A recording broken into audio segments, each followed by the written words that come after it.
What is going on, everybody? Welcome back to the greatest combat sports and culture show in the entire universe, the Fight Podcast. I'm your host, SERG VICENTE. Joining me as always on Tuesdays to talk about the beautiful sport of boxing is none other than my brother from another, the guru, CAMM. B, welcome to the show, man.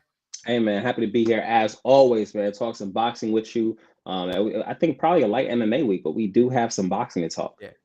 Oh man, we absolutely have boxing to talk about. We had one of the most anticipated fights of the year this weekend, and we absolutely had Tank Davis, Tank Davis against Ryan Garcia. People were calling it a super fight. People were saying that it was the biggest fight. I mean, in fact, I think you might have sent something to me. I think they even might have got 1 million pay-per-view buys out of it. That might be the word on the street. But Ryan Garcia, Tank Davis went down this weekend. Tank Davis goes out there and stops Ryan Garcia via body shot in the 7th round. Before we even get into does this make Tank Davis let's start off like this. Does this victory make Tank Davis the face of boxing?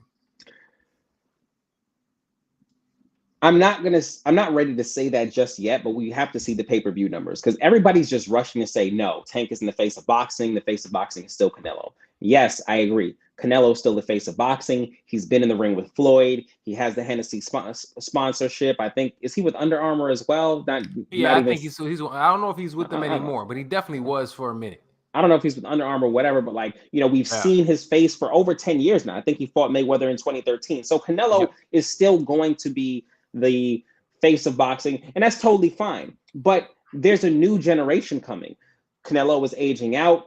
Tank is sort of aging in, if you will. And Tank, as far as the new school, he is the face of boxing. And people aren't necessarily going to like this, but if the early projections are true, and you have Tank doing anywhere from, I've seen as low as 1.2, I've seen as high as 1.5. All that shit could be fake. It's only the Tuesday after the fight that was just on Saturday. So you have to wait for the numbers to settle. Totally fine. But and Ryan Garcia's star power helps a lot. And I don't want to downplay that at all. But can't downplay that. Absolutely. There has to be less than 3 boxers today that say they've had $1 million pay-per-view buy fight. Like who else can say that? Maybe I feel like Canelo versus Triple G might have done like 800,000. Even like maybe. Wilder, I think Wilder versus Fury was in the 800,000. You know what? Canelo versus G, one of those fights might have cracked $1 million. I think the second one might have. I think Wilder versus Fury promo during the Super Bowl, I think that did about 850. And that's heavyweight boxing. So if you have a guy in Tank who's done 1 million buys, you may want to say that he's not the face of boxing. But he doesn't do that without Ryan Garcia. That's fine. But when you have a fight of that magnitude and a guy like Tank delivers, he carries a lot of that with him. He won a lot of fans that night. He won a lot of fans by the time Ryan Garcia did that goofy ass walkout. I'm gonna tell you that now. Oh, what you didn't like his praise him type of intro? What you didn't like that? You didn't like the smooth jazz, whatever he was playing? I go to one of those non-denominational churches where they have the praise team and they sing hill songs like that during praise and worship. I'm familiar with the song. I've heard it before. I'm like, this sounds familiar. I think the song is called Oceans by the Hillsong Choir. And I'm all for expressing your religion in any way, shape, or form. But I do think that you have a responsibility as a fighter on a stage like that to at least try to deliver some level of entertainment. And maybe I'm overthinking it, but that shit, and shout out to the good Lord, my good Lord and Savior, Jesus Christ. And no shade to my good Lord and Savior, but that shit was fucking weak. That was so weak. It was no energy. And I was just like, it was super weak. Why would you do this? And he already been giving this. My little cousin watched the fight with me. He said, why is Ryan Garcia out there acting like a youth pastor? And this was before he came out with the song. He just he doesn't do a good job of talking trash. He's not really delivering an entertainment factor. You can silence all of the doubters on that part of it if you're delivering in the ring. But when you do all that and don't deliver in the ring, your critics are going to be loud, and I'm very fucking loud. That shit was weak. It was terrible. It really was. Look, your walkout is for you. If that's what hyped him up, that's what maybe hypes you up. And I'll take it a step further. Tank dropped the ball too, because he did love Sosa instead of Finito. And I felt like the niggas would have lost their mind. And Chief Keef came out, he said, I tried to do Finito. Tank said he wanted to keep it chill. Niggas would have lost their mind. And yes, we very well would have. Like, if Chief Keef would have came out performing Finito, niggas would have lost their mind. Fight parties would have been going bonkers. Like, niggas was already hyped with Love Sosa, but Finito would have taken that shit to another level. And like, you know, he do the ape emoji behind all his tweets. That's kind of like Tank thing. I'm a gorilla in a fucking coop. Oh my God. Yeah. Missed opportunity. That is absolutely. I didn't even think about it in that way. What a missed opportunity. Oh yeah. Man. So, but it was good to see Sosa though. You know what I'm saying? I was happy to see Chief Keef. I know you're a Chi-Town nigga, so you're gonna appreciate Sosa, and I fuck with that. But like, absolutely. You know, coming back to your question, I know we're getting a little off topic. Is good. Tank the face of boxing? Yes. I'm not gonna say no. I'm gonna say yes. And that's not saying that Canelo's not the face of boxing, but like Tank, you do a million pay-per-view buys. I don't care if you share a car with Ryan Garcia. You do a million pay-per-view buys, and you delivering knockouts in the way that Tank is. Yep. Like you a face of boxing. I don't care. I look, man. Tank Davis is absolutely the face of boxing right now. People want to see him perform. And that's who the face of boxing. If you ask somebody right now, who would you rather watch in a fight? You'll say Canelo, or you say Canelo, Tank Davis, Errol Spence, Terrence Crawford, Tyson Fury. Who do you want to see, you know, in a fight? A good chunk are going to say Tank Davis. Errol Spence, like best day, like 500,000 buys. Tyson right. Fury, they not granted. Ryan Garcia has a lot to do with that. We do not want to take that away, because Tank he's not getting those numbers. He's not even sniffing those numbers out with Ryan Garcia.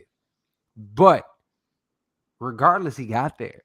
And with that being said, that feather in his cap, we have to say at this moment in time, he's absolutely the face of boxing. We'll wait for these numbers. Yeah, the real numbers. We'll see. A million pay-per-view buys. If he cracks a mill, that's a big number, sir. That's a really big number in this day and age of streaming, and all of these young ass fans that are big fans of Ryan and Tank. Like, they know how to stream. They the streamers. They not buying fights. So you do a million fights, a million buys in 2023. In this era, that's big business, Serge. That's big business. That's big business. Big business. So let me ask you this.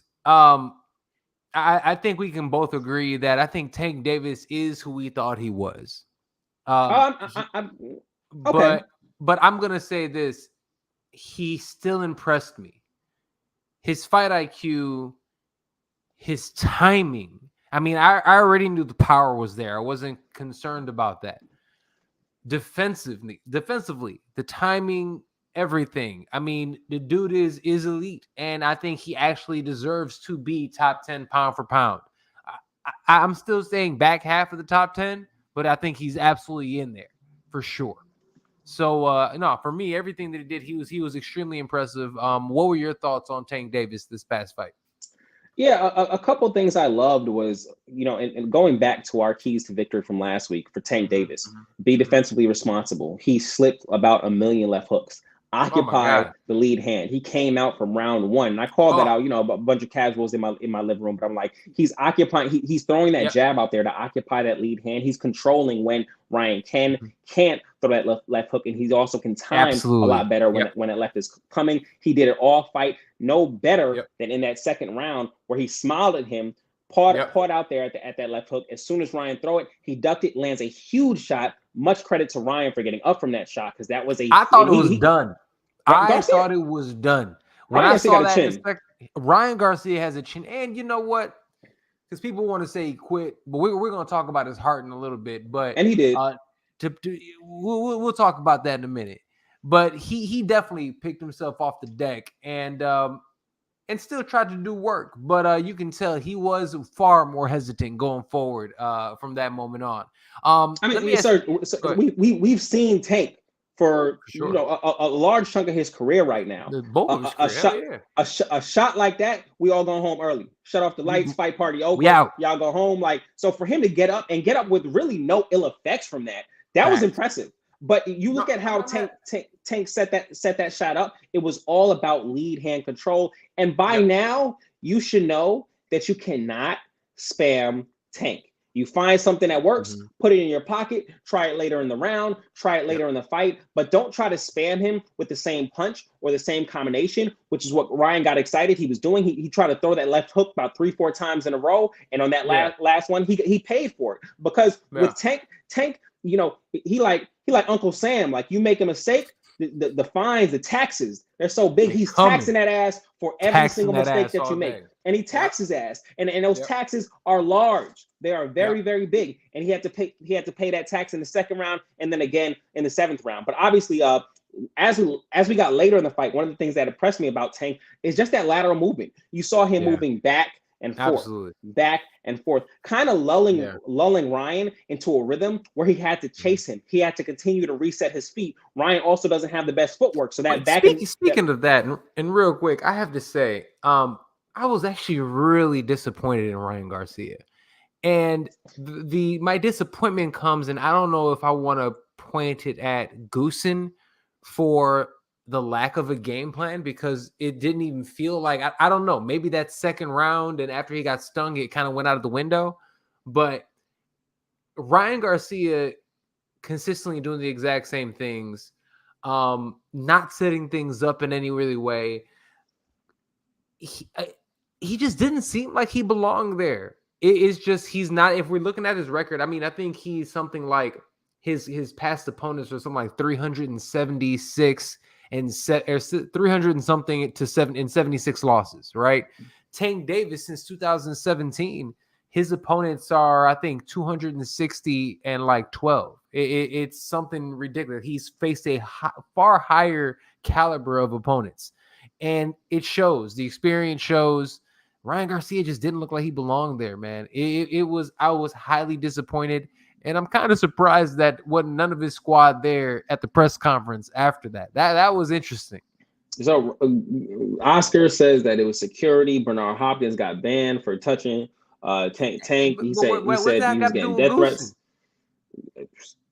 Oh, he wasn't at the press conference? No, Goosen wasn't there either. I don't know what it was with Goosen. I think Eric Gomez was there though. I guess Eric Gomez, he just is not in front of the cameras as much, but he is as much Golden Boy brass as everything else. I think like people are making a little bit much about that, but like about nothing. But I guess it's not something I pay attention to typically because the promoter's always there. So I mean, you got to stick by your guy. He probably should have been there. You know, it's a long line of questionable decisions. If Ryan won, he absolutely would have been there. In his little mesh see-through shirt, I'm glad to stay home with that. 1000%. He would have been out there with all the fake abs. Like, look at me. So let me ask you this. I'll say this. You know, you mentioned you were disappointed in Ryan. And I'm not necessarily sure. I'm like, there were definitely a lot of things he could have done better. I think that mole shit was like living rent free in his head. Like that shit hit him. Like that rumor. That rumor was bothering him. He talked about it in the post-fight presser. Like, that rumor was fucking with him. Yo, you know what that shows me, though, more than anything else? How immature Ryan Garcia is and how he's not ready for this moment. It's just, I mean, if he's letting things like that influence him, he doesn't belong here right now. Maybe he is just a YouTube guy. I mean, or, you know, like, for real. Like, if you're going to come out here and not compete in that way, and then let other things rattle you, because let's be very honest. Everybody wants to sit here and talk about the rehydration clause. Man, that dude was fine. There was nothing wrong with him. And I can tell by the way he took that first shot. If he was able to get up, he was totally fine. He was in shape. So that had nothing to do with anything. As bogus as it was. Yeah, as bogus as it was, it had zero effect on the fight. I agree. And if they're sitting there and going to try to sit there and make that excuse, it's all it is an excuse. But it had zero to do with the fight. I agree. The guy who was just a better skilled boxer won the fight. There's levels to this game, and that was just another example of it right there. That's really what it was. You know what? I said I agree. I'm going to walk that back a little bit. I think the rehydration clause did have a little bit to do with how he performed in the fight. He said he felt a little bit weak. His punches might have been a little bit lighter. I mean, at the end of the day, the rehydration, the fight should have taken place at 140 with no rehydration clause. That's what it should have been. Tank has fought at 140 before. Ryan Garcia has not fought at 140 before. That's what the fight should have been. Tank leveraged his weight. That's what it was. Do I think it played a big factor in the fight? Like, maybe like 10%. I don't think it played. It was a big story leading into the fight, as big as a story as it was. I don't think we saw that play out in the ring. Okay. I hear you. That makes sense. Where does Tank Davis go from here? Does he get the winner of Devin Haney Lomachenko on the 20th, or do we see him eventually fight Shakur Stevenson? Do we see him fight somebody else? Yeah, so I've been thinking a lot about this. I think what makes the most sense, especially given where, what Tank's interests are, I think it makes sense for him to go into a fight with Shakur Stevenson. If he goes into a fight with Shakur Stevenson, the winner of that can then fight the winner of Devin Haney and Lomachenko. And for me, that means Top Rank kind of gets to like double dip on their fighters. If they try to marinate that fight and they put Shakur Stevenson against the winner of Lomachenko Haney, then the winner of that roundabout is going to fight Tank, but then they only get one Top Rank fight. So I feel like if you're Top Rank, you want to double dip and get two pay-per-view. It depends on how they see it. They could see it as like, I want as many Top Rank fights as possible, or I want to go for the big money with those pay-per-views, because they obviously do a split when they have to work with PBC, and then that's a whole nother set of madness. I just, for whatever reason, I just see them going the other way, where they let those three guys fight it out, and then maybe at that point, Tank they feel that fighter's big enough for a joint promotion, and they do that fight with Tank. But Tank could potentially have a pay-per-view under his belt with 1 million buys. Not many boxers have that to their name, so maybe they see that and they say, "Hey, this is good enough for a fight." But it's different when you pull from two different communities. Ryan Garcia, he's American, but he is Hispanic. So you're pulling largely from that community. Look at Gervonta Davis' record. I think you'll be surprised to see he don't fight black guys. He ain't fought no black guys. And I think that's a strategic professional move. You go back. He doesn't. Look at his record. He don't fight black guys. And I think that's a strategic promotional move as far as growing his fan base.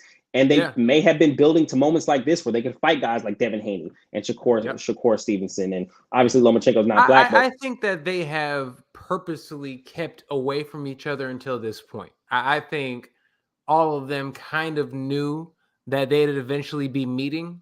I mean, from sparring back in the day to, and I mean, think about it. All of these guys were amateurs around the same time, competing, knowing each other, training together. They knew who the best few in the world were in their weight class. They knew eventually this moment will come, and I'm sure they're just reveling in it right now. It's awesome to see. This generation is a little bit different. I think the generation Floyd and after Floyd is kind of fucked up boxing for all practical purposes, because people want to protect their so much. But it seems like this generation, these younger guys, man, seems like they just want to see who's best. And if that's the case, we are going to see all of them. Me personally, I would like to see Tank against all these guys.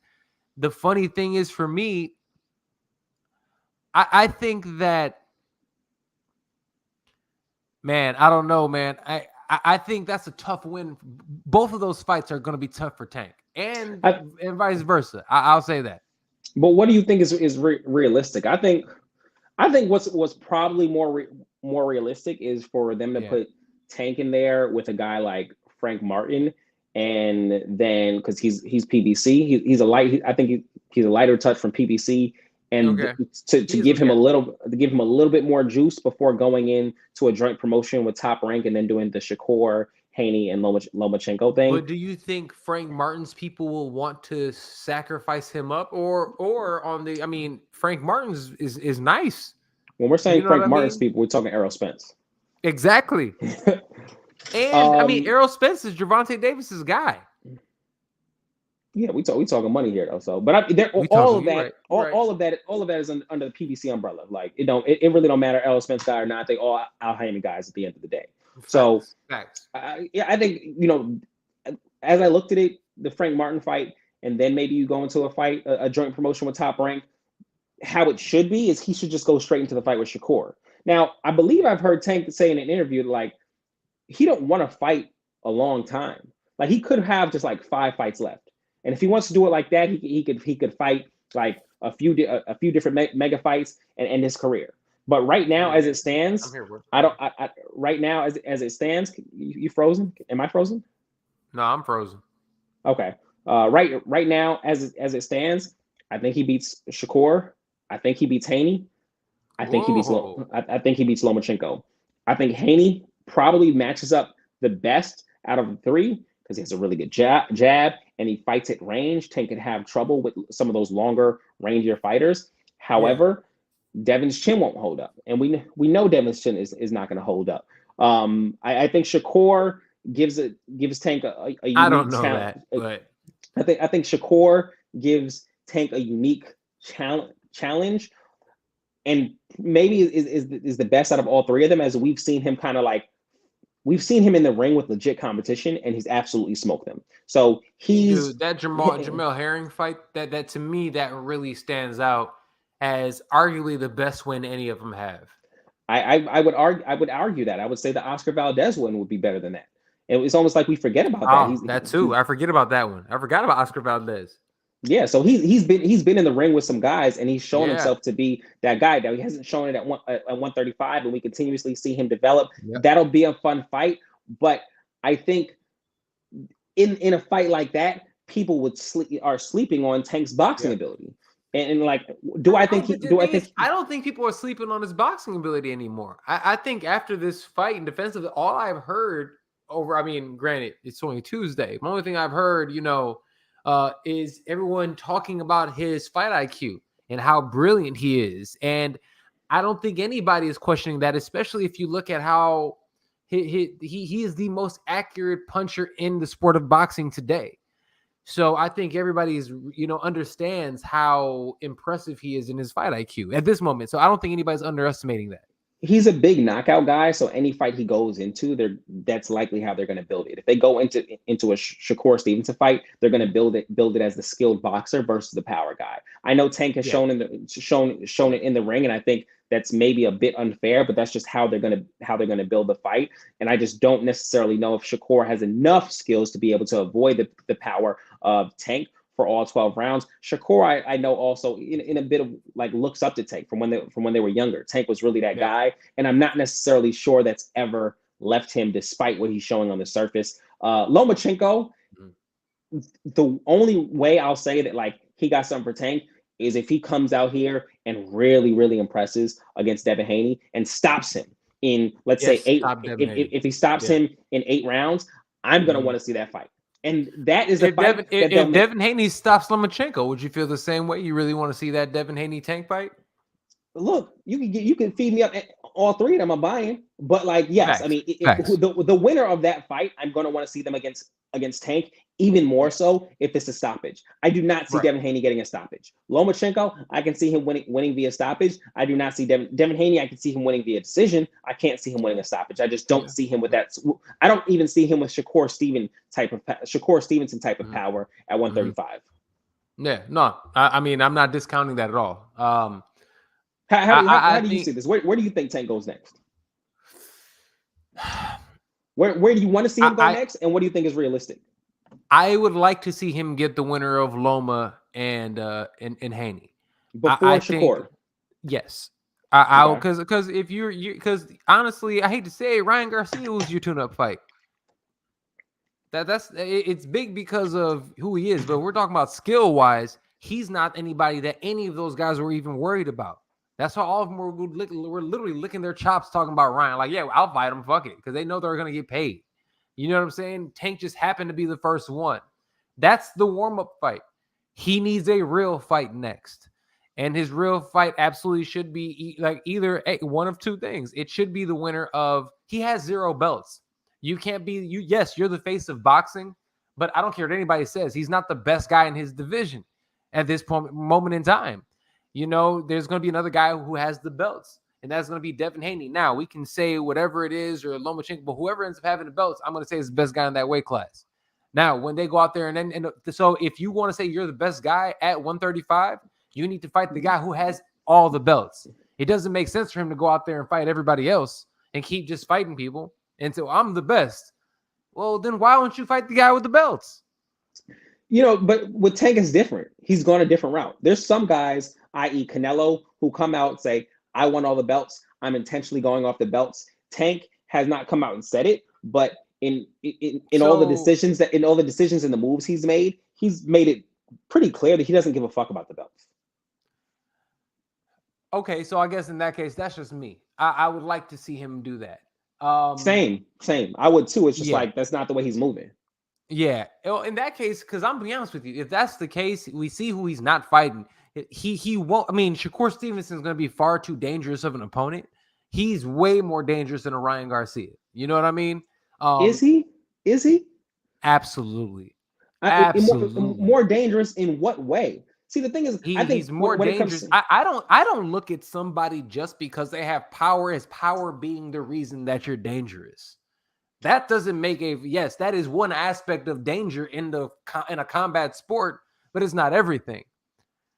Timing, precision, defensive prowess, all of those things make him extremely dangerous to somebody like Tank, because if Tank can't get off of his offense, we already know he falls behind in fights against a guy who won't let him hit him.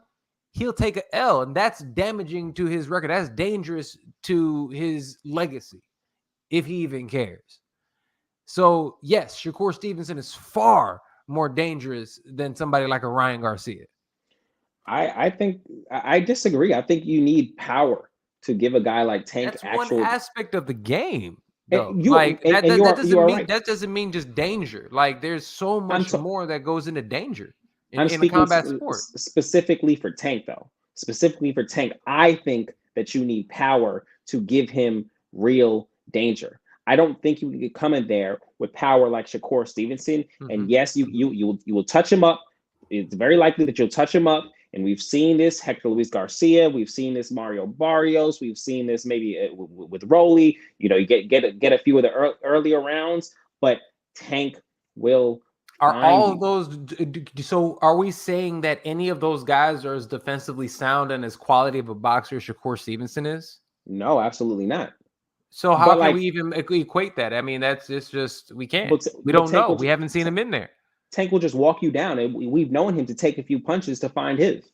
Oh, absolutely. But what if he can't do it though? That's what I'm saying. Like that's always the danger, and that's one of the things that people were saying was dangerous about if Ryan Garcia could actually box and tightened up his skill set and actually utilize his height. If he just kept Tank Davis at the end of his jab for 12 rounds, maybe he could have won a decision. Maybe if he had more than a left hook. You know what I'm saying? Like, Ryan Garcia didn't even double up his jab and throw a right hand. Think about that. Something as remedial as that. He got one in there, a couple in there. Come on, dude. Like, that should be when you're going out there against a southpaw, that is a money combination. He barely threw it. He did nothing. He never had his foot on the outside when he was going out there in comparison to a southpaw. You know what I'm saying? Like, that is a guy who doesn't know the fundamentals of the game. How can that guy inherently be dangerous then? To me, it doesn't work. Like Rolly was far more dangerous for Tank, in my opinion. Because Rolly, you don't see where the punches are coming from. So you can't just blatantly, like, you can't sit there and just shut down, because every time he touched his lead hand, like you beautifully stated earlier, when he touches that lead hand, he knew when the hook was coming. Every time he touched it, I'm touching it. Oh, it's gone. Whoop, here it is. He knew it. He's not going to be able to do that because he's going in there against somebody like a Shakur Stevenson, who, in my opinion, and I think the world of boxing's opinion, is arguably the best defensive fighter that we've seen in a very long time. So, and now he's also going out there And there's something, I look at him like somebody like even like a Mayweather, right? We never say Mayweather had all this power or whatever, but Mayweather had enough pop to get you off of him. That's what everybody said. I think Shakur Stevenson has the exact same amount of pop. I saw him drop somebody with a jab last fight.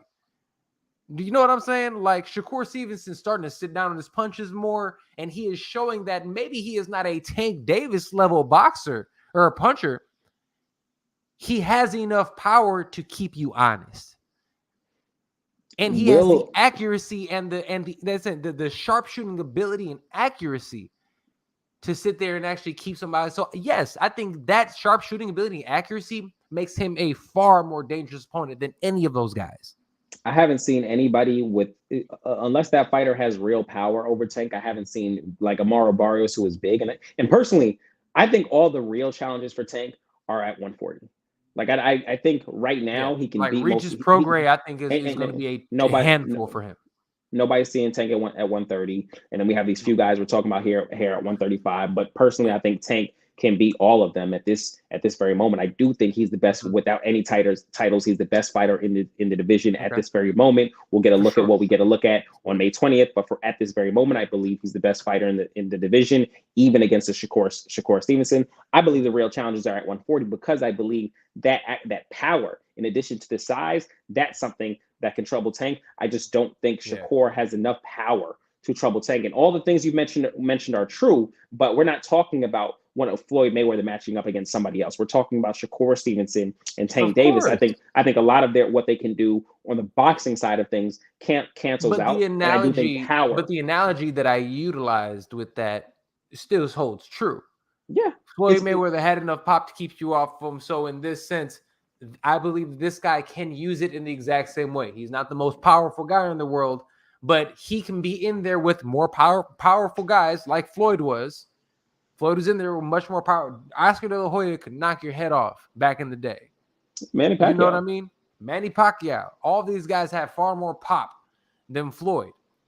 But regardless, he had enough pop to keep them honest. Miguel Cotto, another one. He had enough pop to keep him honest. You know what I'm saying? Shit. Angulo, we can go on and on. Everybody Floyd fought had pop.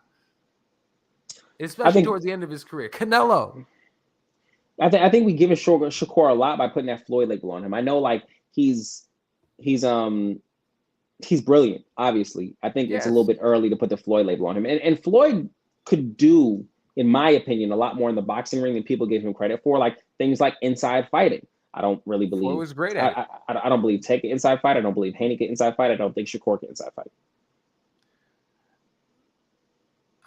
Look, I think skill for skill, the best one in that bunch is Shakur Stevenson. I think skill for skill, I think he's the best in that bunch. And why not Tank? I think Tank is fantastic. And I'm saying all this, not taking anything away from Tank. But I'm saying for you, what gives Shakur the edge? I have to be defensively, because at the end of the day, Tank Davis allows himself to get hit in the face. And that is not a smart game plan. Because eventually, one, your chin eventually deteriorates, or two, you are in there with somebody who is defensively sound and just doesn't allow you to actually actually connect with that power that you do have. You can't always depend on that. Tank is one of the best counter punchers in the game. I give him that. He'll go in there like somebody is going to be able to utilize that against him eventually if he doesn't address it. So for me, that's what separates the two. It's either, am I looking at somebody who I think skill-wise, skill for skill, has more, or the guy who is skill-wise amazing, but has more power? I always go with defense over offense, because defense wins championships. And at the end of the day, if you can't hit me, I don't give a damn what you can do. I agree. I think that Tank has allowed himself to get hit in certain scenarios because he understands that he has that power. He has that power. But in a situation this past weekend, Tank didn't take a lot of punishment. He took a couple amazing. He took a couple licks, but defensively, and he was very responsible. I don't think he'll need to be that responsible against a Shakur Stevenson, but he can be. He can be when he needs to. No, but that being said, edge still goes to Shakur because he's just been the one to show consistently.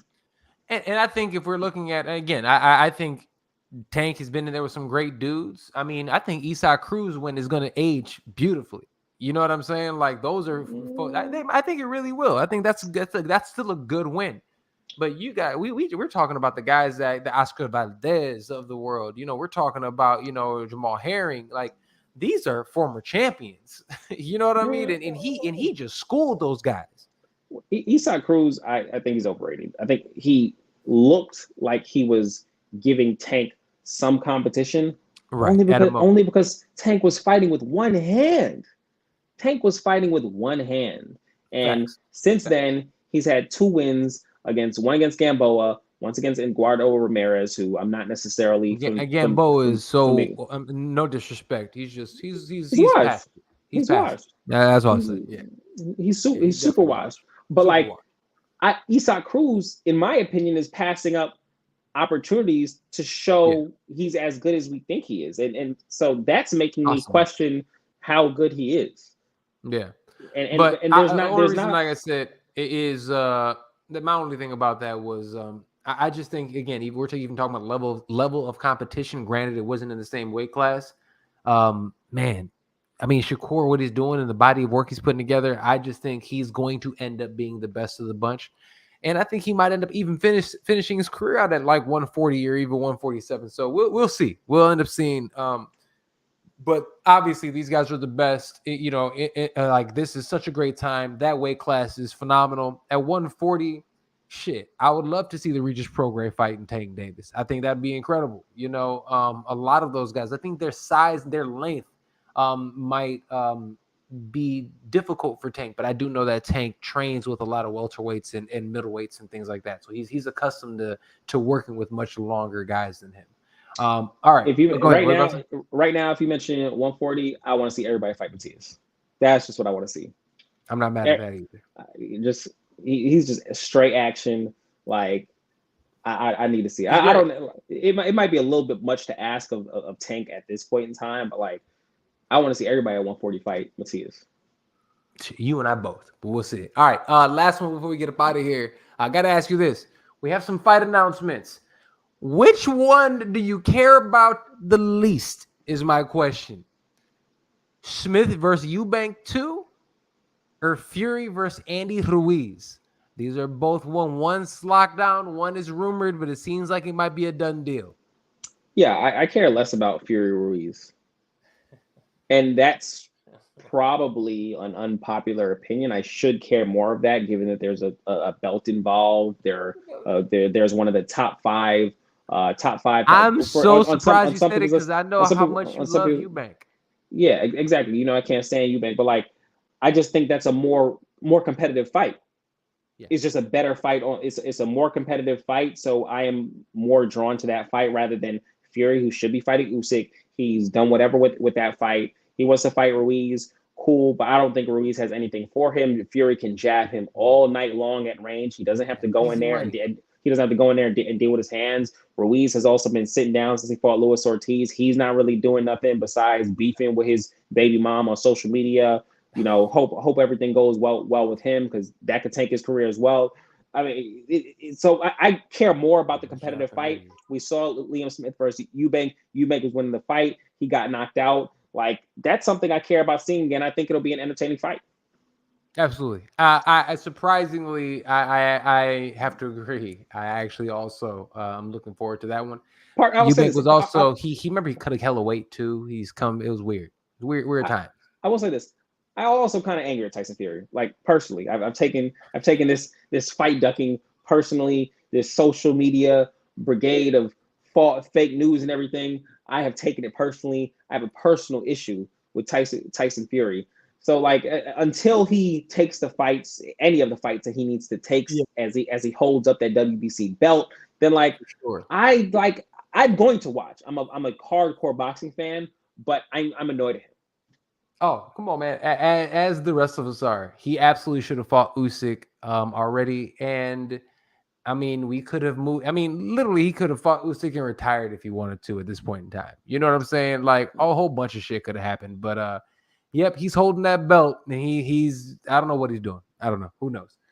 Any final thoughts before we get up out of here? Bro, if you have not, and anyone listening, if you have not, go back. I know what you're about to say. Go ahead. What am I about to say?